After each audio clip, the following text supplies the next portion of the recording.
my people, this is my weight loss journey day 45. Morning empty stomach weight check பண்ணுறேன். இன்றைக்கி என்னோட weight 86.550 grams. நேற்று 86.600 இருந்தது. Just 50 கிராம்ஸாக குறையுதுங்க. So ரொம்ப பக்கத்தில் வந்துச்சு மென்ஸ்ட்ரல் சைக்கிள்னு நினைக்கிறேன். ஸோ அதனால தான் அப்படின்னு மார்னிங்கே நான் டிசைட் பண்ணிட்டேன். ஸோ மென்ஸ்ட்ரல் சைக்கிள் பக்கத்தில் வரும்போது நான் மார்னிங்கே எல்லாத்தையும் ஃபினிஷ் பண்ணணும்னு நினைப்பேன். அப்போ தான் அது ஆகிட்டால் கூட நம்மளுக்கு பிரச்சனை இல்லை, எனக்கு ஃபினிஷ் பண்ணிட்டோம் அப்படின்றனால 2 நாள் மட்டும் ரெஸ்ட் எடுத்துக்கலாம் அப்படின்னு தோணும். ஸோ அதனால் மார்னிங்கே வாக் கிளம்பிட்டேன். ஸோ அன்றைக்கி தான் வந்துட்டு சந்திர கிரகணம்னு சொல்லியிருந்தாங்க. ஸோ மார்னிங் போயிட்டு எப்படி இருக்குது அப்படின்னு சொல்லி பார்த்தேன். பட் ஆக்சுவலாக இது மார்னிங் 4:30க்கு எடுத்த கிளிப்பிங்ஸு. வாக்கையும் நான் வந்துட்டு சக்ஸஸ்ஃபுல்லாக ஃபினிஷ் பண்ணியாச்சு.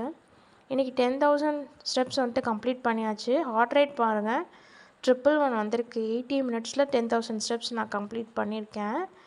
எப்போவும் 98 மினிட்ஸ் ஆகும். இன்றைக்கி 80 மினிட்ஸ் ஆகுது அப்படின்னா கொஞ்சம் வாக்கு ப்ளஸ் இடையில ஜாக், அதுக்கப்புறம் மூச்சு வாங்கும்போது திரும்ப வாக் பண்ணுறது, அதுக்கப்புறம் திரும்ப ஜாக் பண்ணுறது, இந்த மாதிரி மாற்றி மாற்றி பண்ணிகிட்டு இருந்தேன். வெயிட் குறைய ஸ்டாமினா இன்க்ரீஸ் ஆகும். ஸோ நீங்கள் வந்துட்டு இவ்வளோ வெயிட் இருக்கு என்னால் ஓட முடியுமா அப்படின்லாம் ஃபீல் பண்ண வேண்டாம். கண்டிப்பாக ஓட முடியும். ஸ்டாமினா இன்க்ரீஸ் ஆகும் பயங்கரமாக. மைல்டு ஜாக்காக இருக்கும், அப்புறம் ஜாகாக இருக்கும், பயங்கரமாகவே அதுக்கப்புறம் ஜாக் பண்ணலாம். நானும் இப்போலாம் ஒரு 5,000 ஸ்டெப்ஸ் கிட்ட ஜாக் தான் பண்ணுறது. அதுக்கப்புறம் மார்னிங் எப்போவும் போல் நம்மளோட 350 கிடையாது, டோட்டலாக வந்துட்டு 700. ஸோ நான் சொல்லியிருக்கேன் இந்த மாதிரி டைமில் நான் மார்னிங்கே நான் ஃபினிஷ் பண்ணணும்னு ஆசைப்படுவேன் அப்படின்னு. அண்ட் இந்த மாதிரி விஷயங்கள்லாம் பண்ண முடியாமல் போகும்போது தான் நம்மளுக்கு ஏன்டா அப்படி ஒரு பிரச்சனை, நம்மளுக்கு இந்த பிரச்சனை இல்லாமல் பசங்க மாதிரி இருந்திருக்கலாமே, எப்போனாலும் என்னனாலும் பண்ணிட்டா அப்படின்லாம் தோணும். பட் சிம்டம்ஸ் எதுவுமே காட்டில் ஒரு 2-3 டேஸாக வந்துட்டு லைட்டாக பேக்கில் பெயின் இருக்குது. பேக்கில் பெயின் மீன்ஸ் அந்த பீரியட் கிராம்ஸ் வரும்னு சொல்லுவாங்கள்ல, அந்த மாதிரி லைட்டாக. ஸோ அதனால் ரொம்ப பக்கத்தில் டேட் வந்துடுச்சு, அதனால் காலையிலேயே முடிச்சிடலாம் அப்படின்னு சொல்லிட்டு முடிச்சாச்சு ஸ்கிப்பிங்கும். அண்ட் இன்றைக்கி பிரேக்ஃபாஸ்ட்க்கு ப்ரோட்டீன் தோசை ஊற்றலாம் அப்படின்னு சொல்லிட்டு அரிசி மாவோட ப்ரோட்டீன் பவுடர் நான் வீட்டிலேயே ப்ரிப்பேர் பண்ணது, அதை மிக்ஸ் பண்ணி தேங்காய் எண்ணெய் போட்டு தோசை சுட்டேன். ஸோ எனக்கு நான் 2 தோசை எடுத்துக்கிட்டேன் வித் பொடியோட. இதுதான் நான் இன்றைக்கி பிரேக்ஃபாஸ்ட் எடுத்துக்கிட்டேன். அண்ட் இன்றைக்கி மிட் மார்னிங் ஸ்நாக்கு 2 ஆரஞ்சு, அதுக்கப்புறம் ஒரு ஆப்பிள் எடுத்துக்கிட்டேன். அண்ட் வழக்கம் போல் நான் சொல்லியிருந்தேன் விமன் ஃபிட்னஸ் ஆப்பு, அதில் நம்மளோட லோவர் பாடிக்கான ஒர்க் அவுட்ஸையும் கம்ப்ளீட் பண்ணியாச்சு. அண்ட் இன்றைக்கி கொஞ்சம் நிறையவே டைம் இருந்த மாதிரி இருந்தது, சண்டே இல்லையா. ஸோ சமையலும் சிம்பிளாக தான் இருக்கும், அதனால் வேறு என்ன பண்ணலாம்னு யோசித்தேன். நம்மளுக்கு ஃப்ரீ டைம் கிடைச்சா இந்த மாதிரி ஒர்க் அவுட் ஆப் தள்ளுறது தான் டைம் கரெக்டாக இருக்கும். ஸோ நான் இந்த மாதிரி லூஸ் வெயிட் அப்படின்னு சொல்லிட்டு லூஸ் வெயிட் இன் 30 டேஸ் அந்த மாதிரி இருக்கும். ஸோ அதை போய் சர்ச் பண்ணி அந்த ஆப்குள்ளே போய் என்னென்ன ஒர்க் அவுட்ஸ் இருக்குது அப்படின்னு சொல்லி சர்ச் பண்ணி பார்த்தேன்.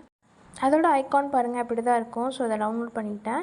இதுக்குள்ளே இன்றைக்கி மட்டும் இந்த 4 ஒர்க் அவுட்ஸ் மட்டும் நான் ஃபினிஷ் பண்ணியிருந்தேன், ஏன்னா அதுக்கு மேலே பண்ண முடியல.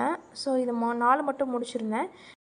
இந்த ஒர்க் அவுட்ஸ் எல்லாம் ஃபர்ஸ்ட் டைம் ப்ளே பண்ணும்போது ஆட்ஸ் வியூஸ் பண்ணி பார்க்குற மாதிரி இருக்கும், வியூ பண்ணி. ஸோ அது மாதிரி பார்த்துட்டோம் அப்படின்னா அதுக்கப்புறம் பண்ணிக்கலாம். இதுக்குள்ளே ஏகப்பட்ட ஒர்க் அவுட்ஸ் இருக்குங்க, எல்லாமே 7 மினிட்ஸ் ஒர்க் அவுட்ஸாக. தனித்தனியாக ஒவ்வொரு பாடி பார்ட்ஸ்க்கும், தைஸ்க்கு, ஆர்ம்ஸுக்கு, ஃபேஸ் ஃபேட்டுக்கு, டபுள் சின்னுக்கு, இந்த மாதிரி குறிப்பிட்டு சில விஷயங்களுக்கெல்லாம் நிறைய ஒர்க் அவுட்ஸ் இருந்தது. நிறையா பார்த்தா நிறையா பண்ணலாம். அன்றைக்கி என்னால் இந்த 4 ஒர்க் அவுட்ஸ் தான் பண்ண முடிஞ்சுது. ஸோ அதனால் சக்ஸஸ்ஃபுல்லாக கம்ப்ளீட் பண்ணிட்டேன். ஸ்டார்ட் பண்ணும்போது கிராஜுவலாக ஸ்டார்ட் பண்ணுங்கள். ஒரே நாள்லேயே எல்லா ஒர்க் அவுட்ஸையும் பண்ணிவிட்டு நீங்கள் என்னால் பண்ண முடியல அப்படின்னு நெக்ஸ்ட் டே அதை விடுறது கரெக்டாக இருக்காது. ஸோ நான் ஃபஸ்ட்டு பண்ணி பார்க்கலாம் அப்படின்னு சொல்லிட்டு இந்த 4 ஒர்க் அவுட்ஸ், இதில் 2 தாங்க ரொம்ப டஃப்பாக இருக்கும், கொஞ்சம் பெல்லி ஃபேட்னும் ஆப்ஸும். மற்றபடி இதெல்லாம் 0 கலரி ஒர்க் அவுட்ஸ் தான். ஸோ அதை நம்ம பண்ணிக்கலாம் நல்லா. அண்ட் இன்றைக்கி லஞ்சுக்கு ரைஸும் மட்டன் குழம்பு கொஞ்சமாக எடுத்துக்கிட்டேன். ஸோ இன்றைக்கி சண்டே இல்லையா, மட்டன் இல்லாமல் எப்படின்னு சொல்லிட்டு மட்டனால் கொஞ்சமாக எடுத்துக்கிட்டேன். அதுக்கப்புறம் ஈவினிங் ஸ்நாக்ஸ்க்கு 2 ஆரஞ்சு சாப்பிட்டேன், அவ்வளோதான். இன்றைக்கி நான் டின்னர் சாப்பிடல, ஈவினிங் ஆரஞ்சோட ஃபினிஷ் பண்ணிட்டேன். நான் சப்ஸ்கிரைபர் வந்து கேட்டிருந்தீங்க என்னோட ஆப்லாம் பற்றி. ஸோ நான் ஆல்ரெடி பழைய வீடியோஸில் சொல்லியிருக்கேன், பட் அவங்க சொல்லியிருந்தாங்க நான் அவங்களோட எல்லா வீடியோஸும் பார்க்குறேன், அதனால் அந்த நேம் மறந்துட்டேன் அப்படின்னு. ஒரே நாளில் எல்லா வீடியோஸும் பார்த்தேன் அப்படின்னு சொன்னாங்க. ரொம்ப ஹாப்பியாக இருந்துச்சு, தேங்க்யூ சிஸ்டர். அண்ட் என்னோடய ஒர்க் அவுட் ஆப் பார்த்திங்கன்னா விமன் ஃபிட்னஸ், அதுக்கப்புறம் இப்போது லூஸ் வெயிட் இன் 30 டேஸ் அந்த மாதிரி. ஸோ இதை நீங்கள் ப்ளே ஸ்டோரில் ஃப்ரீயாக சர்ச் பண்ணி டவுன்லோட் பண்ணிக்கோங்க. So guys, this all about my day 45. Thank you all, love you.